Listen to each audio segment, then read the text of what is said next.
Hello, hi to everyone in the Better Bones community. This is Dr. Susan Brown. I'm Director of the Center for Better Bones and Director of the Better Bones Foundation. And it's really the Better Bones Foundation that brings you these Facebook Live chats every week. We do them every Thursday, right around this same time, 12:30 Eastern Time. And this is an opportunity for you all to ask your questions. You might have a question about the blog I wrote that week, or you might have a question about something you read about bone health. Well, I can't answer really personal questions. I can certainly help you with a variety of issues that you might be thinking about bone health. So we are happy you joined us today. You can type in your questions at any time during the talk, and then we'll answer those questions as we go along. Generally, what I like to do is spend a few minutes talking about the blog, the Better Bones blog that was written for this particular week. Those of you who have been looking and watching our work notice that every week we have a different blog topic. And this week we spoke about yogurt, actually. Yogurt, famous old yogurt. And I went to the store, and I'll tell you, there's so many kinds of yogurt, it's incredible. When you look at a yogurt, you consider how many live bacteria they actually have. I'm going to chat about the different kinds of yogurt, but the study I reported on was a study that looked at yogurt consumption in regards to the risk of osteoporosis, excuse me, in regards to the risk of developing low bone density, and in regards to the risk of fracture. Now, these studies that were most successful, that saw the strongest link between yogurt consumption and bone health, were studies in Europe. So we're going to talk about that because it's a little different. Their yogurt is a little different than our yogurt in many cases. But what the studies found was that men and women, looking at large populations that tended to consume 1 cup of yogurt or more a day, they tended to have better bone density. And as a matter of fact, in women it was about almost 40% better, and in men about 50% better. So a couple of the studies actually tried to estimate fracture risk. Now again, these aren't controlled trials. They don't actually sit down and give 100 people yogurt and take 100 people and have them not use yogurt. They're not controlled trials. They're trials where they look at large numbers of people and they ask the people what they ate, or they study their diets. So in the groups that ate yogurt as a regular kind of thing, they did have better bone density, and there actually was some suggestion that they reduced fracture. Now, you might say, well, why is this so? And it's true. You could say, well, there was calcium in there in the yogurt, there's protein in the yogurt, there's B vitamins, there's a series of other nutrients that are helpful to bone. But we know from the studies on dairy that, like, milk doesn't seem to make a big difference for bone, certainly doesn't seem to prevent fracture unless a person were extremely deficient in calcium, had extremely low levels. So we say, why would yogurt perhaps work to prevent both fracture and to prevent the loss of bone in an excessive way? And what we come up with, of course, and what scientists have come up with in animal studies, is that it's the probiotics. In other words, the way they make this yogurt is by culturing the milk, introducing bacteria and having the bacteria grow in the milk. And those of you that followed my work remember that we're in a new age where the bacteria in the human body, what we call our microbiome, are extremely important. Actually, we now know that of all the cells in our body, we have 9 bacteria cells for every 1 human. We have 10 times as much, we are 10 times many more bacteria cells than we are human cells. And our DNA, the DNA that is in our body, is largely bacterial. And so we have that bacteria, come to find out, plays many important roles in cell communication, in assimilating nutrients, and in the reduction of inflammation. So the scientists began to look at, they're finding that the microbiome, the bacteria, affect everything from our risk for diabetes and heart disease and digestive problems. But they also found that these friendly bacteria can actually help heal the leaky gut and reduce inflammation. Much of the inflammation in the body occurs because proteins leak through the gut, a leaky gut, get into the bloodstream, and the white blood cells attack them with inflammatory substances that may destroy that little particle of whatever it is, corn or gluten or whatever, but those inflammatory substances go throughout the entire body. And so reducing inflammation is a very important thing for the maintenance of overall health and for the maintenance of bone health. As it occurs, bone loss is largely an inflammatory situation. And so what they found is with mice, if they give them probiotics, the same probiotics that are in this yogurt, that they were able to halt the bone loss that was induced when they removed the ovaries from these mice. In other words, they put those mice into menopause. Estrogen, as it occurs, is very anti-inflammatory. So they took away that anti-inflammatory benefit from the estrogen, and then those mice went into an inflammatory state with associated bone loss. When they gave them the probiotics, like from these yogurts, they halted that bone loss. So here at the Center for Better Bones, we really suspect that while yogurt has many nice nutrients, it's because of the probiotics that it's able to have such a significant effect on bone. So that kind of brings us to the question, well, how can we get the highest quality cultured dairy? Or even beyond that, what are some other cultured foods we can use? So I was looking at the stores, like when you buy your yogurt, you want it to be live culture. Number one, you want to make sure there's plenty of bacteria. Like sometimes you'll just have a few million. You want to strive to higher doses. Sometimes, and a good yogurt will have it labeled as how many active bacteria. If you can get a few billion per serving, that would be great. The other trick with yogurt is it's often highly sweetened. And this is where we distinguish perhaps the European practice from the North American practice.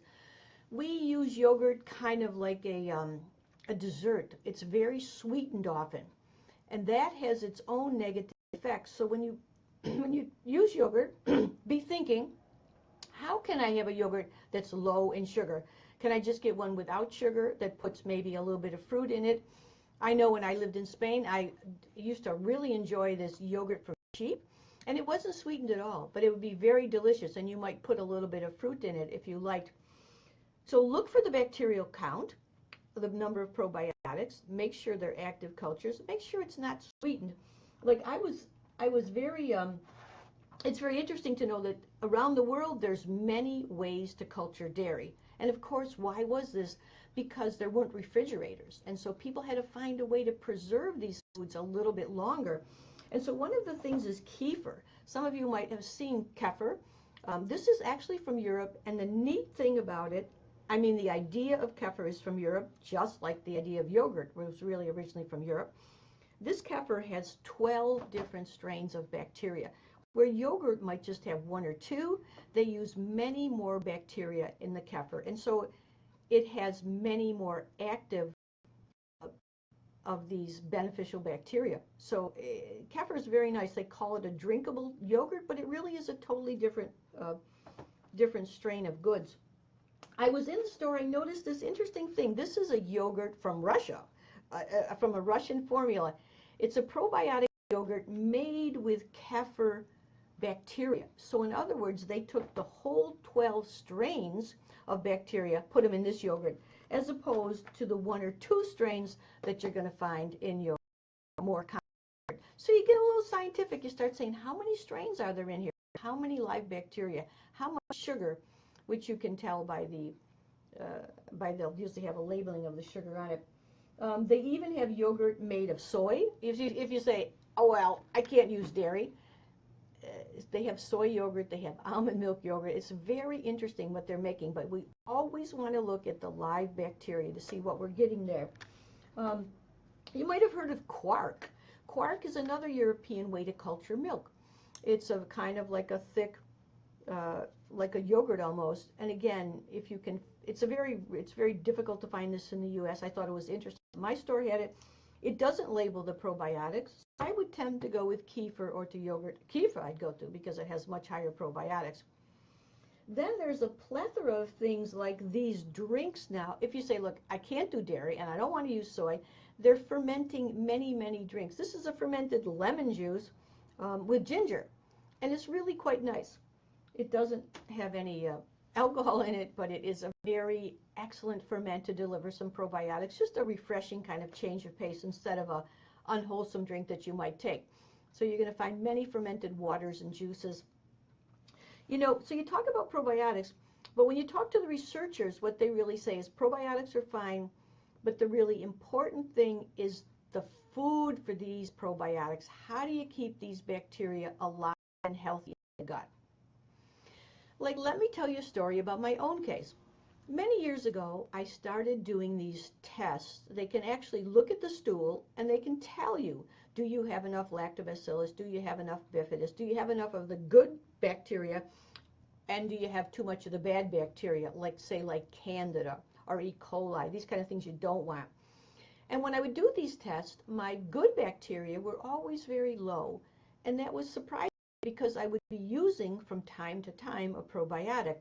But what happened was those bacteria did not find a friendly home in my gut. In other words, the environment of my gut and what I was eating was not nourishing those bacteria. And now what we know, and what researchers are really looking at, even more than they're looking at probiotics, they're looking at the food for the probiotics, and these are called prebiotics.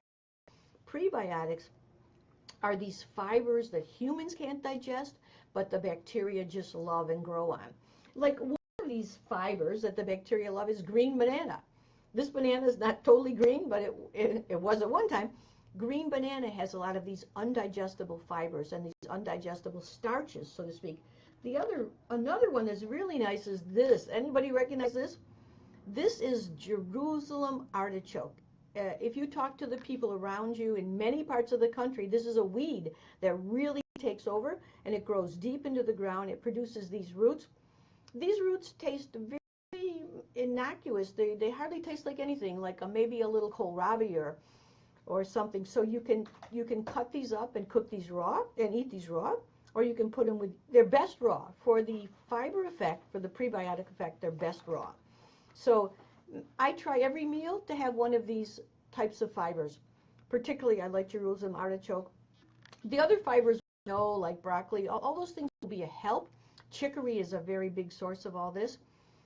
Dandelion, many other these fibers. So we know that really we should have 30 grams of fiber a day. The average American has maybe 10. We know we should have 30 billion bacteria a day, and the average American has much less than that. So we kind of have those little guidelines. Increase the fibers that are going to feed the bacteria and increase the bacteria themselves.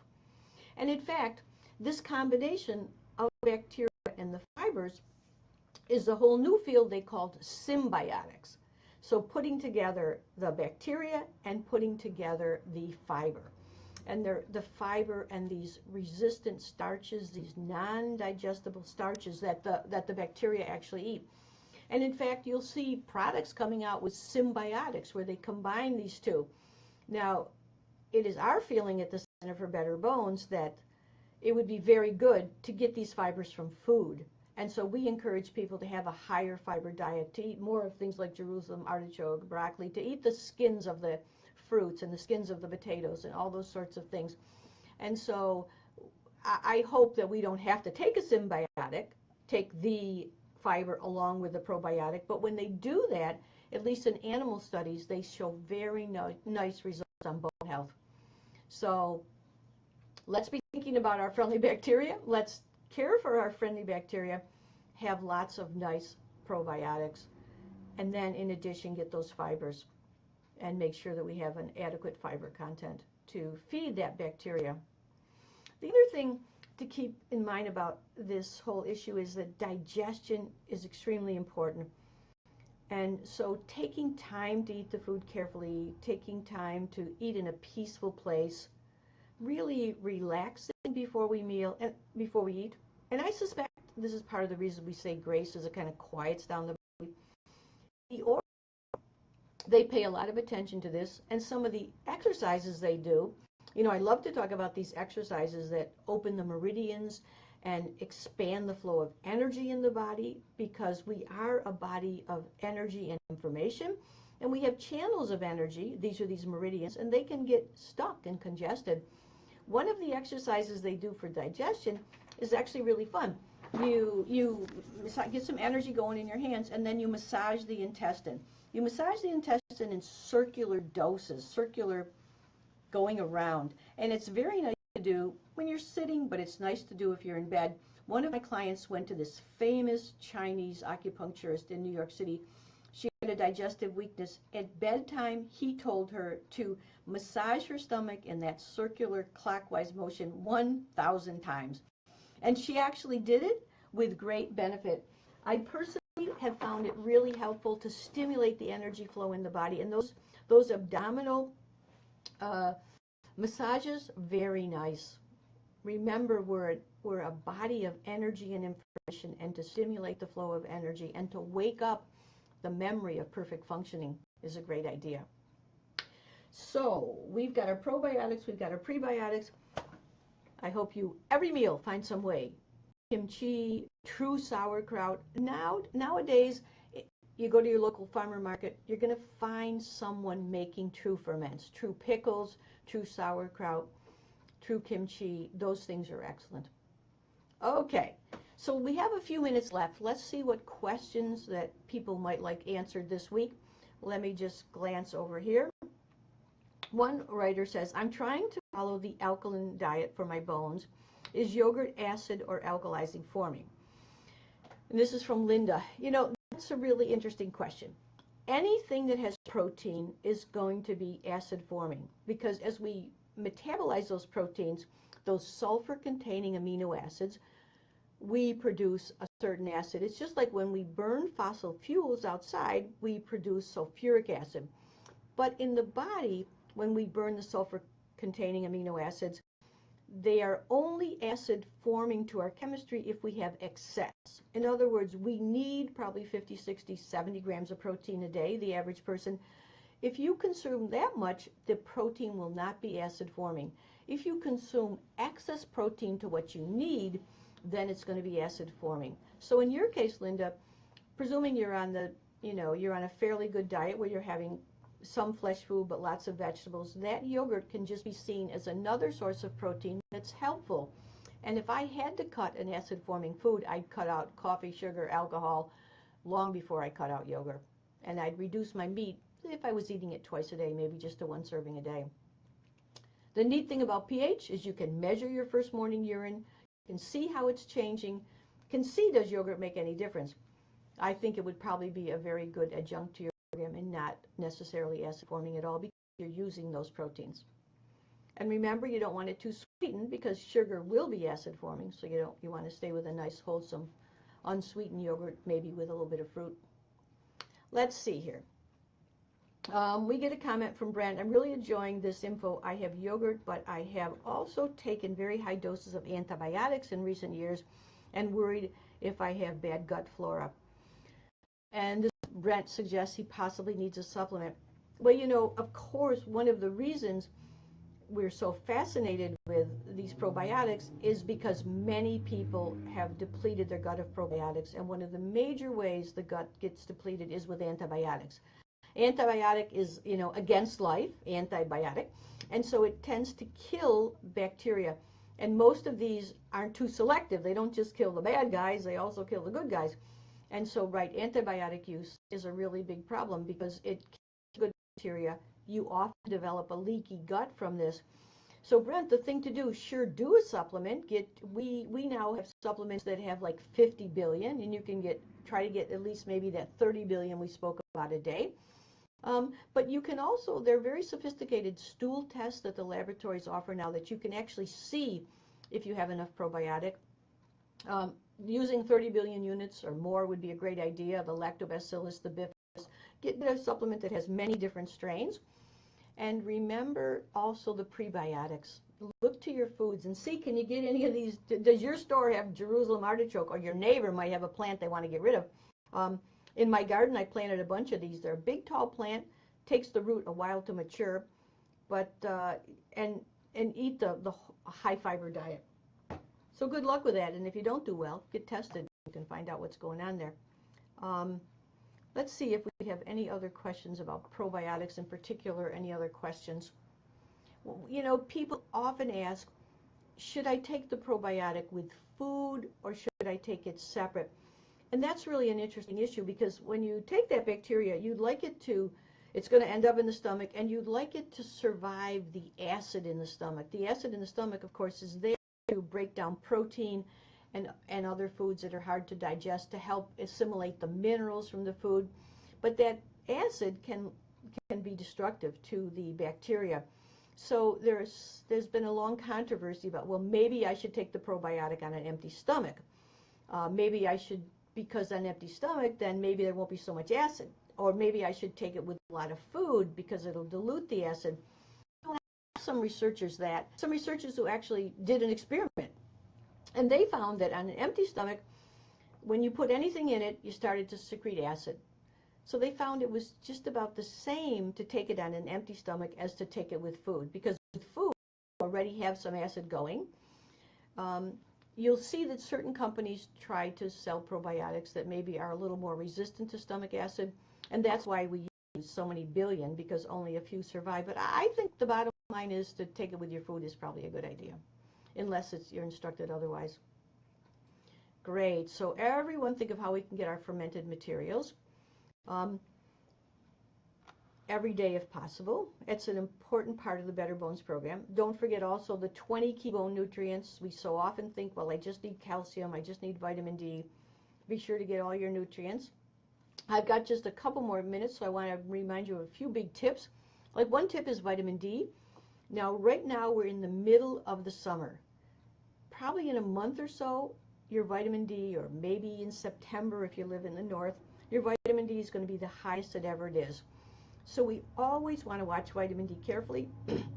We say, let's test at the end of the summer to see what your dose is, what your level is. So what you do is you jot down, okay, I'm on 2,000 units of vitamin D, and now it's the end of the summer, to see what your level is. And then you can know how to adjust for the winter. Those of us who live in the Northeast, we really have to pay attention to the seasons. And vitamin D, while yogurt and probiotics is a new frontier looking at bone health, vitamin D is a very old frontier. And it's the simplest thing you can do to maximize bone health and actually probably overall health. So then you adjust your dose as you need. How do you know how to adjust your dose? If your level is like 40 at the end of the summer, generally if you add 1,000 units, it'll go up 10 points. So it would go up to 50. So you can adjust. If you say, I want a 50 level, I'm at 40, then you take 1,000 more. And then the next step is to retest towards the middle of winter. If we live in any climate that is northerly, you're going to have to take more vitamin D in the winter. So we like to know the summer level and the winter level. Good luck with all that. It's the simplest thing you can do in health. Let's see if we have time for one or two more questions. Oh, this is an interesting question about exercise. You know that in the Better Bones program, exercise is key. We know that if you build muscle, you will build bone. We know that as we age, we lose muscle and we lose bone. In fact, you've probably heard me say, excuse me, the average person loses the average woman loses 45% of her muscle and 45% of her bone as she goes from 35 to 85. So we want to do our best to prevent that loss, to maintain as much muscle and bone as possible. So the question is about swimming. Katie asks, will swimming help preserve bone? Now, we all know that we've all heard that swimming isn't as great as exercise because it's not weight bearing. If I stand up and I stop, for example, that puts extra weight, extra pressure, extra force of gravity. In fact, if I jump up and down, I can put 2 or 3 times the force of gravity. That actually bends the bones and sends a signal to build new bone. If I swim, I don't have that force of gravity, but still there's a great benefit because I'm stretching the muscles, and actually the tendons pulling on the bone also cause some of that strength, that bone stimulus to grow. So my bottom line with this is that anything that builds muscle is going to be helpful to build bone. And any activity that increases circulation, that increases the flow of energy in the body, that increases the well-being, the physical well-being that we get from exercise and bringing that extra oxygen in. It's all good. If you do the swimming and you're a serious swimmer, you probably anyway are interested in strength training because swimmers have to have really good strength. So do the swimming, that's great. Maybe pay a little bit of attention to actually doing some strength training also. Swimming can be a lovely activity, and I did some research suggesting that it did help bone. Every exercise will help bone, but just try to build muscle while you're doing it. Let's see if we have anything else here today. For questions, we're just about out of time. I hope that each of you makes the effort to remember all the steps to the Better Bones program. You know, get that exercise, get those 20 key nutrients, alkalize, get those 2 cups of vegetables for lunch and dinner. Be sure to pay attention to stress. Right now we're doing research on stress and how that affects bone. The Better Bones Foundation is working on this very carefully, looking particularly at this whole syndrome of worry. Worry is very associated to bone loss. We'll be telling you more about that as time goes by. Let me just see, there's one more question we can probably get in. They're saying, I'm trying to do an alkaline diet for my bones. Okay, that was the question about yogurt. Okay, so I think we're all set for questions. Do every step to the program, be well, and I'll see you next week. Be sure to tell your friends to join us Facebook Live. You can see it now, or you can pick it up on YouTube.